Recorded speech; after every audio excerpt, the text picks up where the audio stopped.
house prices started rising at twice the rate of incomes in the year 2000. And that's what led to the housing affordability crisis. By the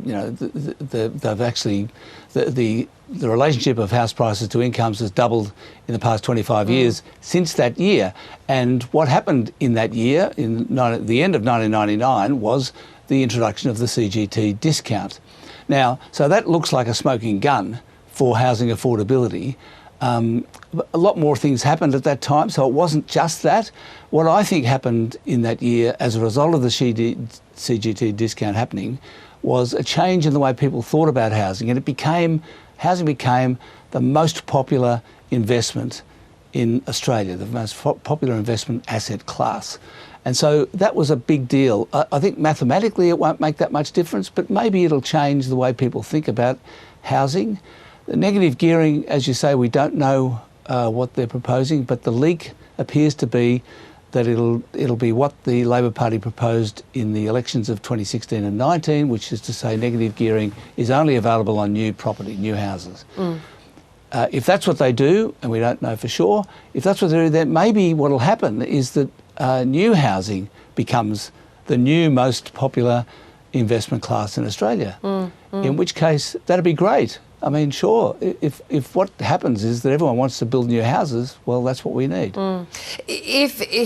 What else could the government be doing, in your opinion, to address the housing issue? We're talking about CGT here and negative gearing, but what other areas could it be looking at?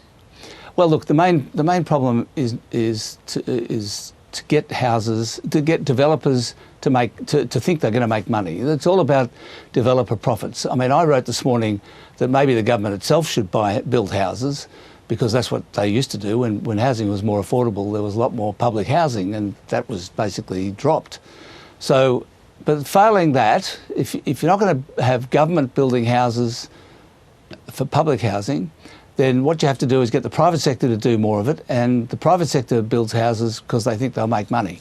And so then you've got to, okay, well, how do you make that happen? And the answer is you've got to cut the red tape, you've got to change the construction code, you've got to get, you've got to make things easier for them, you've got to get the infrastructure built, sewerage and roads and so on. So look, there's tons of things, little things that need to be done. I think the government understands that and is working on those things.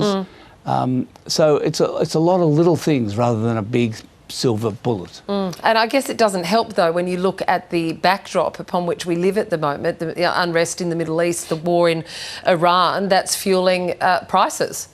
Well, the Commonwealth Bank economist put out a report the other day saying that the closure of the Strait of Hormuz has put up building costs by 4%, which has made it even that much more difficult for developers to get projects to stack up.